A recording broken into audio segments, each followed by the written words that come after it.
নমস্কার বন্ধুরা। তো আজকে একটা নিরামিষ রেসিপি। তোমরা হয়তো বলছো মাছের মতো দেখতে নিরামিষ রেসিপি, চলো কীভাবে বানালাম রেসিপিটা তোমাদের।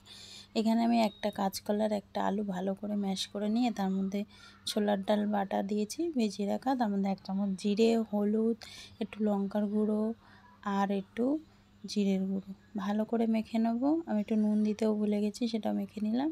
নিয়ে হাতে একটু তেল মেখে নিয়ে এইগুলো দেখো মাছের শেফে বানিয়ে নিয়েছি। অনেক দিন আগে আমি দেখেছি এই রান্নাটা, অনেক দিন ভাবছি করব, তো করা হয়নি। তো দেখো ভালো করে ভেজে নিচ্ছি একদম লাল করে। এরপরে নিরামিষ, যেহেতু আমি নিরামিষই একটা ওই কড়াতেই একটু কালো জিরে ফোড়ন দিয়ে আদা বাটা দিয়ে একটু লঙ্কার গুঁড়ো, একটু হলুদ গুঁড়ো, এবারে টমেটোটা দিয়ে দেবো।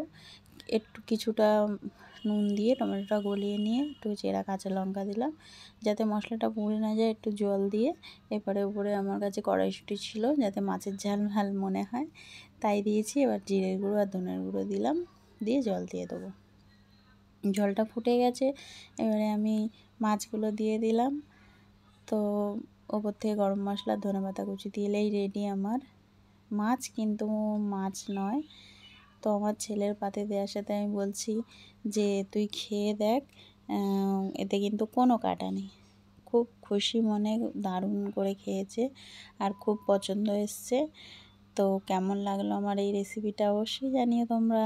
টাটা।